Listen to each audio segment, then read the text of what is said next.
তেমনই কাজ। হাতে একটি হ্যারিকেন নিয়ে আমি আল ধরে হাঁটা শুরু করি। আল ধরে কিছুটা পথ হাঁটতেই আমি খানিকটা দূরে দেখি একটি ছোট বাচ্চা, ওই আনুমানিক 4 কি 5 বছর বয়স হবে। সে বাচ্চাটি আল ধরে দৌড়চ্ছে আর খিলখিল করে হাসছে। প্রথমে আমি অতটা গুরুত্ব দিই না। আমি ভেবেছিলাম যে কার বাড়ির বাচ্চা খেলা করছে, কি জানে, ঠিক বাড়ি চলে যাবে হয়তো। পরক্ষণেই মনে পড়ে গেল এখানে তো কেউ থাকে না, তাহলে এটা কার বাচ্চা? আমি বাচ্চাটাকে অনুসরণ করে এগোতে থাকি। কিছুটা এগোতে গিয়ে দেখি সে একটি পুকুরে ঝাঁপ মারার জন্য প্রস্তুতি নিচ্ছে। পুকুরটা ছিল নৈথি পুকুর। বলা হয় ওই পুকুরে নাকি প্রচুর বাচ্চার মৃতদেহ পাওয়া যেত। এটা দেখা মাত্রই আমি তার দিকে ছুটে যাই, এটা ভেবে যে বাচ্চাটি জলে পড়লে অমঙ্গল হয়ে যাবে। এটা ভেবে আমি তাকে ডাকতে থাকি, এই খোকা, যেও না, যেও না তুমি। সামনে পুকুর, বাচ্চাটি এগিয়ে যাচ্ছে পুকুরের দিকে। আমি চিৎকার করে বলছি, তুমি চলে আসো এদিকে।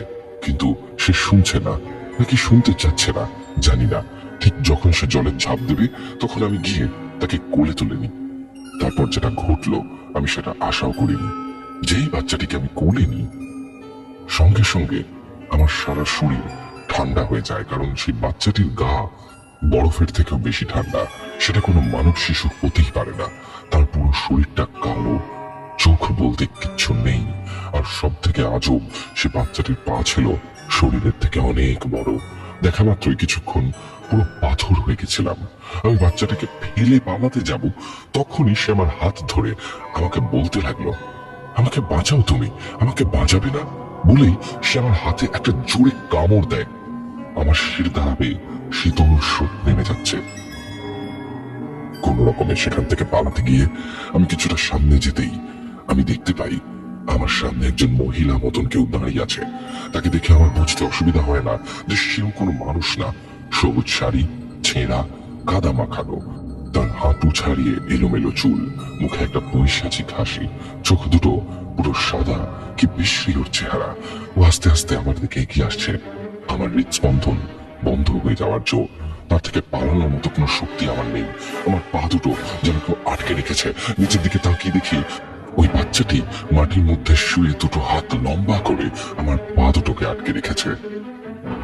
মাথা তুলতেই দেখলাম সেই মহিলা আর নেই। মনের সাহস জুগিয়ে এগোতে যাব, তখন মনে হলো বুড়ো খুকি আমায় ডাকলো। পিছনে ঘোরার পর আর কিছু মনে নেই। ঘটনাটি শুনে মা খুব ভয় পেয়ে যায় এবং সে বাবাকে এক ওঝার কাছ থেকে ঝাড়িয়ে নিয়ে আসে। ওঝা বলে সে আত্মার যাওয়ার পথে বাধা দিয়েছিল, এখন আর কোনো বিপদ হবে না। তারপর কিছুদিন কেটে যায়। বাবা আস্তে আস্তে পুরো সুস্থ হয়ে যায়। কিছুদিন পর পাশের গ্রামের কয়েকজন আমাদের বাড়িতে আসে, কিন্তু কেন আসে কেউ বুঝে উঠতে পারি না। তখন বাবা ঘর থেকে বেরোয়, আর কিছু লোক বলতে থাকে, এই তো ইনিই তো ছিল। তখন মা জিজ্ঞাসা করে, কি হয়েছে একটু বলবেন? তখন ওনারা যা বলেন তা শুনে আমাদের গায়ের লোম খাড়া হয়ে যায়। সেটা এরকম, বাবা নাকি কিছুদিন আগে পাশের গ্রামের এক বাড়ির একটা ছাগল মেরে কাঁচা খেয়ে ফেলেছিল। তাকে আটকাতে গেলে তিনি নাকি বাজে বাজে গালিগালাজ করতে থাকেন এবং সে মহিলা কণ্ঠে বলতে থাকে, আমি আর আমার বাচ্চা রক্ত খেতে খুব ভালোবাসি, চুপচাপ খেতে দে, না হলে তোদের সবাইকে মেরে ফেলবো। গ্রামের সবাই ভয়ে দূরে সরে যায়। সবাই অবাক হয়ে যায় তাকে দেখে। তার ঘন্টা খানেক পর সে সেখান থেকে এক বিশ্রী হাসি দিয়ে দৌড়ে চলে যায়। এটা শোনার পর বাবার সাথে সাথে ভীষণ পরিমাণে ভয় পেয়ে যায়, কিন্তু তারপর থেকেই ব্যাপারটা নিয়ে আর কেউ ঘাটাঘাটি করতে চাইতো না। সে বাচ্চাটা কি ছিল, সে মহিলাটি বা কে ছিল, আর বড়দির কণ্ঠস্বরে কি কথা বলেছিল বাবার সাথে কেউ জানে না। অনেক প্রশ্ন অজানা হয়ে আছে। এটা ছিল আমার শোনা একটি ঘটনা। আরো অনেক ঘটনা আছে যেগুলি আমার শোনা, আর কতগুলো ঘটনা নিজের সাথে ঘটেছে। যদি কোথাও কোনো অস্বাভাবিক কিছু থাকে সেটা আমি অনুভব করতে পারি। অনেক ঘটনা আছে। যদি ঘটনাটি পছন্দ হয় তাহলে প্রেত কথা পরিবারের সাথে তোমার এই সুন্দর কণ্ঠে শুনিও। যদি ঘটনাটি পছন্দ হয় তাহলে বাকি ঘটনাগুলি পাঠাবো। আগে কোনোদিনও এরকম ঘটনা লিখিনি। যদি কোনো বানান ভুল থাকে ঠিক করে নিও দয়া করে। মহাদেব এবং শ্রীকৃষ্ণকে সঙ্গে নিয়ে প্রেত কথা চ্যানেল চলতে থাকুক। প্রেত কথা চ্যানেলের মঙ্গল হোক। এই ছিল ঘটনা। শুক্রবার এবং রবিবারের রাত মানেই ভয় পাওয়ার রাত উইথ গৌরব।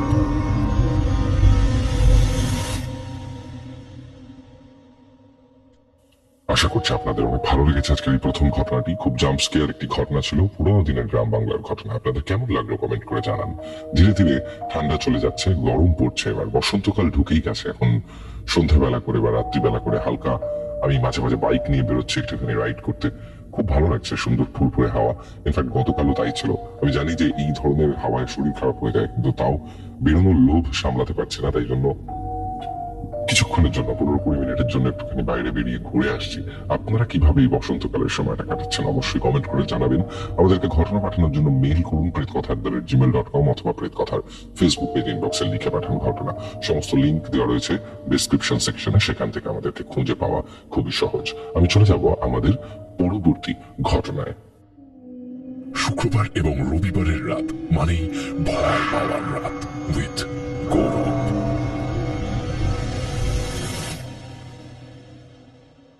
ঘটনা পাঠিয়েছেন অসীম। হাই গৌরব, আমি অসীম মালদার কোন এক গ্রাম থেকে বলছি। গত 370 এবং 77 নম্বর এপিসোডে আমার ঘটনা শোনানো হয়েছে। আপনারা না শুনে থাকলে গিয়ে শুনতে পারেন। গত এপিসোডে অনেকেই কমেন্ট করেছেন যে খালি জিন ছাড়া কোনো ঘটনা কেন হচ্ছে না, জিন ছাড়া কেন কোনো ঘটনা হয় না।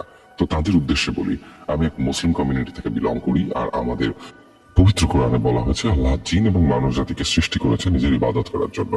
এখানে জিন বা প্রেতাত্মার মধ্যে কোনো তফাৎ নেই। আমাদের ধর্ম অনুযায়ী মানুষের মৃত্যুর পর তাদের আত্মা দেখা যায় না, দেখা যায় তাদের কারিন। কারিন হলো জিনের এক প্রকার ভেদ, যেটা প্রত্যেক মানুষের মধ্যে থাকে, যেটা হুবহু তোমার নিজের মতোই দেখতে হয়। তোমার গলার স্বর এবং তোমার অনেক গোপন কিছু জিনিস যেটা শুধু তুমি জেনে থাকো, সেগুলো এই কারিন জেনে থাকে। আশা করি এটা নিয়ে অনেকটা ক্লিয়ার ধারণা দিতে পারলাম তোমাদেরকে। এবার আসি ঘটনায়। অসীমের ঘটনায় যাওয়ার আগে আমি একটা বিষয় বলি যে আমাদের তো সকল ধর্ম নিয়ে চলতে হয়। আমাদের প্রেত কথায় আমরা কখনো কোনো ধর্মের ভেদাভেদ করি না। এটা বোধহয় আমাদের প্রেত কথার সব থেকে বড় ইউএসপি।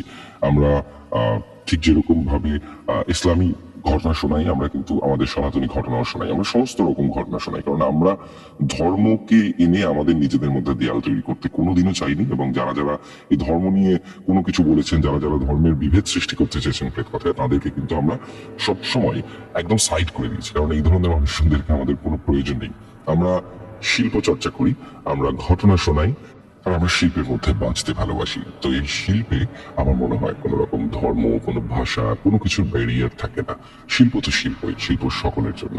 তো এখানে একটি ব্যাপার আছে, যেটি হলো যে ইসলামী ধর্ম মতে বলা হচ্ছে জিন, আমরা যেটাকে বলি হয়তো আত্মা। তো নাম আলাদা হতে পারে, কিন্তু ঘটনায় সমানভাবেই কিন্তু ভয় পাবেন। ঘটনা কিন্তু একই রকম, শুধুমাত্র নাম আলাদা হয়ে যায়। এই যে কারিনের কথা কেন অসীম বলছে, আমাকে তানভীর ভাইও একবার কারিন সম্বন্ধে বলেছিল যে দেখো আমাদের সাথে কারিন জিন থাকে, এই কারিন আমাদের সমস্ত কিছু জানে, এবং বলে যে সেই কারিনকে নাকি হচ্ছে বশীভূত করা যায়। এরকম অনেক কিছু আমাকে তানভীর ভাই বলেছিল। আমি পরবর্তীকালে কখনো তানভীর ভাইকে বলবো আপনাদের সঙ্গে সেই কারিন সম্পর্কে কিছু শেয়ার করতে। আমার নিজেরও যে বিশাল কোনো জ্ঞান রয়েছে কারিন সম্পর্কে তা নয়, তবে তানভীর ভাইকে আমি একবার বলবো ডেফিনেটলি কারিন সম্পর্কে কিছু, যদি তিনি বলে পাঠান বা তিনি যখন আসবেন এখানে তখন যদি কিছু বলেন।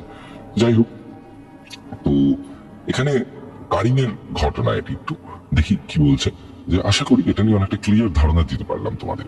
এবার সেই ঘটনায়, আচ্ছা এটি কারিনের ঘটনা নয়, এটা আসলে অন্য একটি ঘটনা, কিন্তু এখানে কারিন সম্পর্কে আগে একটু জানানো হয়েছে। ঘটনাটি আমার হস্টেলে পড়াকালীন এক নাইট গার্ড দাদুর কাছ থেকে শোনা। সরাসরি দাদুর ভাষ্য অনুযায়ী বলতে শুরু করলাম। আমার বাড়ি মুর্শিদাবাদ জেলার এক অনেক প্রত্যন্ত গ্রাম শেখপাড়ায়। আমার বাবা পেশায় এক গুণিন ছিলেন। তখন শুধুমাত্র তিনি এক বড় গুণিন, যার নাম কাদির শেখ, এর অধীনে নিজের কাজকর্ম শিখছেন। গ্রামের এক যুবকের মৃত্যুতে শোকাহত হয়েছে পুরো গ্রাম সেই সময়, কারণ মৃত্যুটা মোটেও স্বাভাবিক ছিল না। যুবকটি রাজনীতিতে যোগ দিয়েছিল বছর 4 আগে। এরই মধ্যে সে গ্রামে বেশ নাম ডাক বানিয়ে ফেলে নিজের কাজের মাধ্যমে, যার নাম তারিক মুমিন। কিছু প্রাইভেসির কারণে এখানে আমি তার রূপক নাম ব্যবহার করছি। এরই মধ্যে শোনা যায় এক নির্দল প্রার্থী হিসেবে তার পঞ্চায়েত ভোটে দাঁড়ানোর কথা, এবং জিতে গেলে তাকেই সকলে প্রধান হিসেবে চাইতে লাগে। ঠিক তার বিরোধী প্রার্থী হিসেবে, আমি সে রাজনৈতিক দলের নাম দিচ্ছি না এবং সেই নেতার নাম পরিবর্তন রাখছি, দাঁড়ায় 2 বারের পূর্ব প্রধান রুস্তম আলী। নির্বাচনের 6 দিন আগে রুস্তম আলী সেই যুবককে ডেকে পাঠায় কিছু আলোচনার জন্য।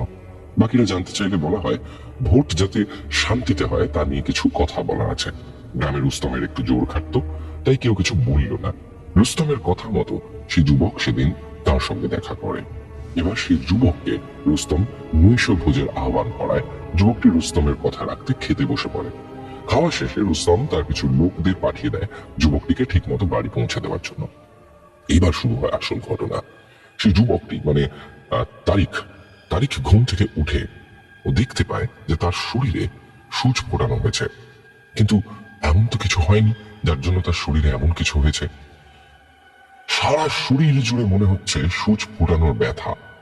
সে শুধু অনুভব করতে পারছে তার গোটা শরীরে প্রচন্ড তীক্ষ্ণ এবং সূক্ষ্ম ব্যথা। শরীরে প্রচন্ড ব্যথা নিয়ে তিনি ভোট প্রচার করতে যান। তার কিছু দলীয় কর্মীকে নিয়ে হোটেলে বসেন দুপুরের খাওয়া দাওয়া করার জন্য। খাবার খাওয়ার আগে হাত মুখ ধুতে গিয়ে তিনি যখন কুলকুচি করেন তখন শুরু হয় তার রক্ত বমি। এই দেখে তার এক কর্মী তাকে নিয়ে ডাক্তারের কাছে যান এবং গিয়ে ডাক্তার কিছু ওষুধ দেন, যেটি খেয়ে তিনি কিছুটা সুস্থ বোধ করেন। ভোট প্রচারে যেতে চাইলে তার কর্মীরা তাকে বারণ করেন এবং বেড রেস্ট নিতে বলেন। সন্ধ্যায় তিনি নিজের বিছানায় শুয়ে আছেন আর তন্দ্রাচ্ছন্ন অবস্থায় রয়েছেন, তখন দেখছেন যে কোনো এক কালো ছায়ামূর্তি তার চুলগুলো ছিঁড়ে নিচ্ছে। চোখ খুলতেই দেখেন তার আশেপাশে কেউ নেই। মনের ভুল বলে তারিক টয়লেটের দিকে যেতে লাগলো। এই মুহূর্তে তারিখের মায়ের চোখে পড়ে যে তারিখের মাথায় বাম দিকে প্রায় অর্ধেকের একটু কম চুল যেন কেউ টেনে ছিঁড়ে নিয়েছে। তারিখের মা তাকে বলে, কি করেছিস তুই? তোর চুলগুলো কই? মাথায় হাত দিতে দিতে তারিক বুঝতে পারে যে তারিক যেটা স্বপ্নে দেখছিল সেটা আসলে স্বপ্ন নয়, সেটা সত্যি। ব্যাপারটা তার মাকে বলে, সমস্ত ঘটনা মাকে বলে। তার মা শুনে তারিককে নিয়ে যায় বুনিন কাদিরের কাছে। তিনি রুকায়ার জন্য অনেক টাকা নিয়ে থাকেন। তার কাছে যেতে তিনি বলেন, কোনো হাওয়া দোষ লেগেছে, চিন্তা নেই, ঠিক হয়ে যাবে বলে তার পরের দিন সকালে তারিক বেড থেকে উঠে ফ্রেশ হওয়ার জন্য ওয়াশরুমের দিকে যেতে শুরু করে। তার মা তাকে জিজ্ঞাসা করে যে এখন শরীর কেমন আছে। উত্তরে তারিক বলে, আমি নিজেকে অনেক হালকা ফিল করছি না, এমন মনে হচ্ছে এই খাবারটুকুও খেতে পারবো না, হাওয়ায় উড়ে চলে যাব। শুনে তার মা ভাবে তার ছেলে নিজের মায়ের সঙ্গে মশকরা করছে। ঠিক 1-2 মিনিট পর দম করে কিছু একটা পড়ে যাওয়ার শব্দ শুনতে পায় তার মা। গিয়ে দেখে পড়ে রয়েছে তারিক নিঃসার অবস্থায়। পাড়ার লোকেদের ডাকে তার মা লোকজন দেখে বুঝতে পারে তাদের যুবনেতা তারিক আর নেই। তার চোখের চারিপাশগুলো কালো হয়ে গেছে, মুখ থেকে ফেনা জাতীয় কিছু একটা বেরিয়েছে। হাসপাতালে নিয়ে যাওয়া হয় ময়না তদন্তের জন্য। শনাক্ত করা হয় যে বিষ পান করেছিল তারিক এবং ঠিক 9 ঘন্টার মাথায় তার মৃত্যু ঘটে। মাত্র 26 বছর বয়সে প্রাণ ত্যাগ দিলেন তারিক। শোকাহত পুরো গ্রামবাসী। নির্বাচনের 3 দিন আগে বিদায় নিলেন তাদের প্রিয় যুবনেতা তারিক। তার শেষকৃত্য হওয়ার কয়েকদিন পর শোনা যায় যে প্রায়শই গ্রামে দেখা দিতে শুরু করেছে তারিখের প্রেতাত্মা।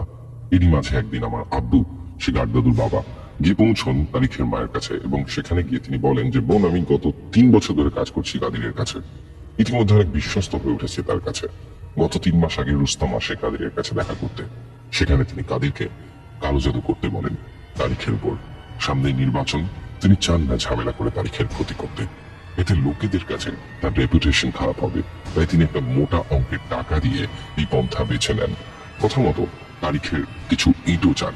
তারিখ যেদিন রাত্রে নৈশভোজ করেছিলেন সেদিন তার থালার মাংসের টুকরো নিয়ে সেই রাতে গিয়ে কাদিরকে দিয়ে আসে রুস্তম।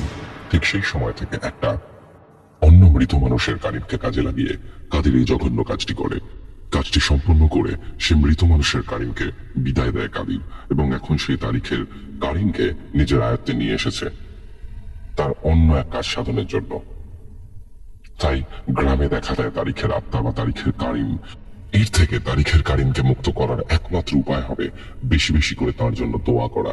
এই বলে আমার আব্বু সেখান থেকে বিদায় নেয়। কিন্তু এই তারিখের কারিমকে ব্যবহার করে এই ঘটনা জানতে পারে কাদির। আমার আব্বু তখন বাঁচার উপায় সেই গ্রাম ছেড়ে চলে আসে আমার নানা বাড়ি হরিশ্চন্দ্রপুরে। রুস্তম এবার 3য় বার সেই গ্রামের প্রধান হিসেবে নির্বাচিত হয় এবং তার ছেলেকে হার্ট অ্যাটাকে হারিয়ে ফেলে। এইভাবেই এক সৎ এবং সত্যের পথে চলা এক যুবককে দিতে হলো নিজের প্রাণ, আর অসত্য মানুষগুলো এই জগতে নিজের ক্ষমতা বিরাজমান করে থেকে গেল। কিন্তু এদের শাস্তি হবে এই কিয়ামত অর্থাৎ জাজমেন্ট ডেতে। কুফরি যারা করে তাদের ইহকালে শাস্তি ভোগ করতে হয় আর পরকালেও। এই ছিল ঘটনা। ভালো লাগলে অবশ্যই পড়ে শুনিয়েন। শুক্রবার এবং রবিবারের রাত মানেই ভয় পাওয়ার রাত উইথ গৌরব।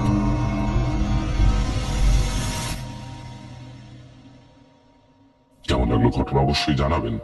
আমার নিজের খুব ব্যক্তিগতভাবে, মানে সম্পূর্ণটা আমার ব্যক্তিগত মতামতেরই, মানে এটি আমার আমার নিজস্ব ব্যক্তিগত মতামত বলছি। কেউ প্লিজ ভাববেন না যেটা আমি কাউকে কোনো রকম ভাবে চাপিয়ে দিতে চাইছি বা মানে বিশ্বাস করাতে চাইছি এরকম কিছু। আমার নিজস্ব খুব ব্যক্তিগতভাবে পলিটিক্স ব্যাপারটা খুব একটা ভালো লাগে না। অবশ্য পলিটিক্স না থাকলে তো আর দেশ চলবে না, রাজ্য চলবে না, গোটা পৃথিবী চলবে না। পলিটিক্স তো দরকার, কিন্তু আমার ব্যক্তিগতভাবে পলিটিক্স ভালো লাগে না, কারণ আমার মনে হয় যে পলিটিক্স করতে গিয়ে হয়তো এমন অনেক কিছুই মানুষ করে ফেলেন যেখানে যেটি হয়তো মানে আমার মতো মানুষ সেগুলি পারবে না। এবং আমি প্রচুর মানুষকে দেখেছি যে শুধুমাত্র হিংসা, শুধুমাত্র ক্ষমতার লোভে মানুষ কতটা নিচে নামতে পারে। মানুষ বুঝতেও পারে না যে তাদের এই জীবনের উদ্দেশ্যটা কি।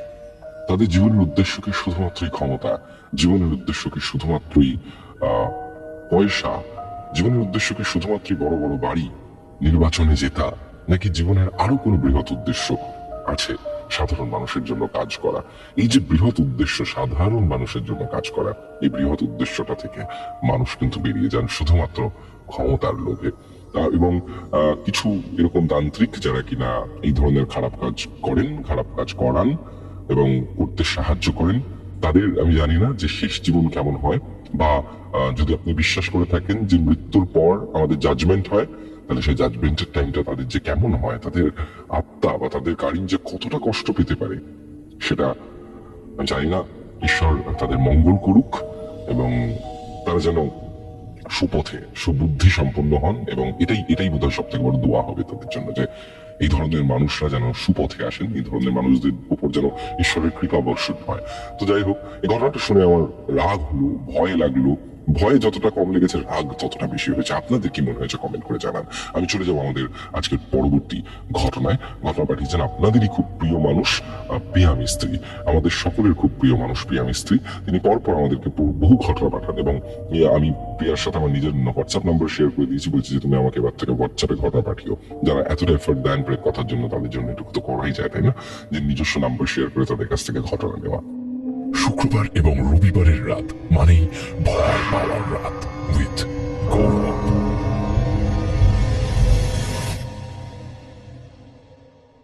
প্রিয়া বলছেন যে হ্যালো গৌরবদা, কেমন আছো? আমি প্রিয়া মিস্ত্রি, উত্তর 24 পরগনার বাজিতপুর থেকে বলছি। বাজিতপুর একবার প্রিয়ার ওখানে যেতে হবে, আমাদেরকে ঘুরতে যেতে হবে। বলছে আজ আমি তোমাকে যে ঘটনাটি লিখে পাঠাচ্ছি সেটা আমি শুনেছি আমার স্কুল টিচারের কাছ থেকে। তখন আমি ক্লাস 8-এ পড়ি। আমাদের স্কুলে এক নতুন ম্যাম আসেন, ওনার নাম মৌসুমী সরকার। ম্যাম খুবই ভালো ছিলেন, খুব ভালোভাবে আমাদের ক্লাস নিতেন। এখনো খুব মনে পড়ে ম্যামের কথা। একদিন বৃষ্টির কারণে ক্লাসে খুব কম স্টুডেন্ট থাকে, তাই সেদিন আমরা সবাই মিলে ম্যামকে বললাম যে ম্যাম আজ একটা গল্প শোনান না। তো সবাই মিলে এরকম দু একবার বলতেই ম্যাম গল্প শোনাতে রাজি হলেন। তারপর ম্যাম যে ঘটনাটি আমাদের শোনালেন, আমি হুবহু ম্যামের ভাষায় তোমাকে লিখে পাঠাচ্ছি। জানি না তোমার ঘটনাটি পছন্দ হবে কিনা। ম্যাম বলছেন যে এটা আসলে গল্প না, এটা আমার জীবনের সত্যি ঘটেছিল। আর যে ঘটনা ঘটেছিল সেটাই তোমাদের বলছি। তখন আমি স্কুলে পড়ি, সামনে মাধ্যমিক পরীক্ষা দেব। আমার দুই ফ্রেন্ড ছিল, মায়া আর সীমা। আমরা তিনজন একে অপরের বেস্ট ফ্রেন্ড ছিলাম। যেখানে যেতাম সবসময় একসাথে যেতাম। আমাদের বাড়িও এক পাড়াতে। দিনগুলো খুব ভালোই কাটছিল। একদিন সীমার খুব শরীর খারাপ হয়, কোনো কিছুই সীমা খেতে পারে না। অনেক ডাক্তার দেখানো হয়, কিন্তু কোনো কিছুতেই কোনো কাজ হয় না। শেষে সীমার বাবা ওকে হাসপাতালে নিয়ে যায়। সেখানে কি পরীক্ষা করার পর জানা যায় যে সীমার জন্ডিস হয়েছে, কিন্তু এখন অনেকটা দেরি হয়ে গেছে, ওকে আর বাঁচানো যাবে না। ডাক্তার শিওর কিছু বলতে পারছে না।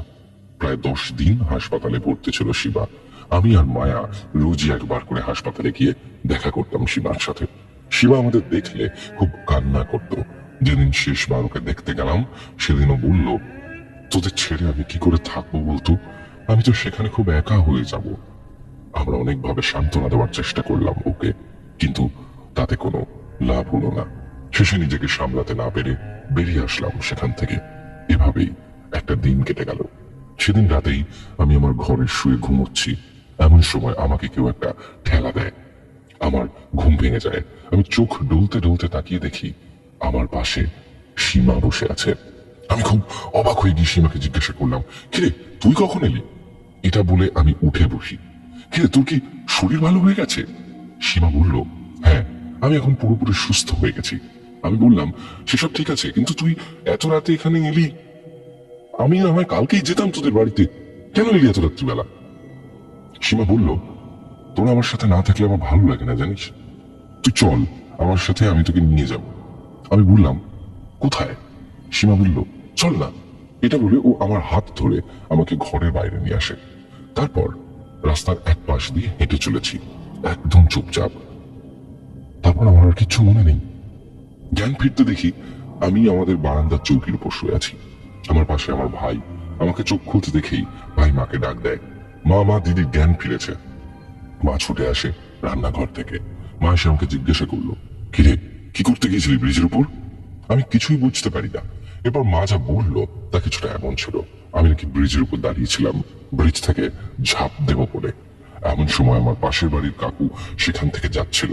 তিনি আমাকে দেখতে পেয়ে দৌড়ে আমার কাছে যায় এবং আমাকে ডাক দিতেই আমি নাকি জ্ঞান হারাই। তারপর আমার সেই কাকু আমাকে কোন রকমে ধরে বাড়িতে নিয়ে আসে। আমি খুবই অবাক হই যখন মা বলে যে আমি ব্রিজের উপর দাঁড়িয়েছিলাম, কিন্তু আমি তো ব্রিজের উপর যাইনি। আমি আর সীমা তো রাস্তা দিয়ে হেঁটে যাচ্ছিলাম, তাহলে আমি ব্রিজের উপর গেলাম কি করে? মাকে এসব কথা বলতেই যাব, এমন সময় মায়া ছুটতে ছুটতে আসে আর এসে বলে যে সীমা আর নেই। আমি এই খবরটা শুনে কিভাবে রিয়াক্ট করবো বুঝতে পারলাম না। আমি মায়াকে বললাম, কি বলছিস? সীমা তো রাতেই এসেছিল আমাদের বাড়িতে, আমি ওর সাথে বাড়ির বাইরে বেরোলাম। মায়া বলল, সীমা কাল মাঝরাতেই মারা গেছে। আমি কি তাহলে স্বপ্ন দেখলাম? কিন্তু এত স্বপ্ন স্পষ্ট হয় কি করে? আর বেশি কিছু ভাবলাম না, মায়ের সাথে দৌড়তে দৌড়তে চলে গেলাম সীমার বাড়িতে। সেখানে গিয়ে জানতে পারলাম সীমার মৃতদেহ নিয়ে আর কিছুক্ষণের মধ্যেই বাড়িতে আসা হবে। দাঁড়িয়ে রইলাম সীমার বাড়ির সামনে। কখন ওকে নিয়ে আসবে, কখন ওকে দেখতে পাবো শেষবারের মতো।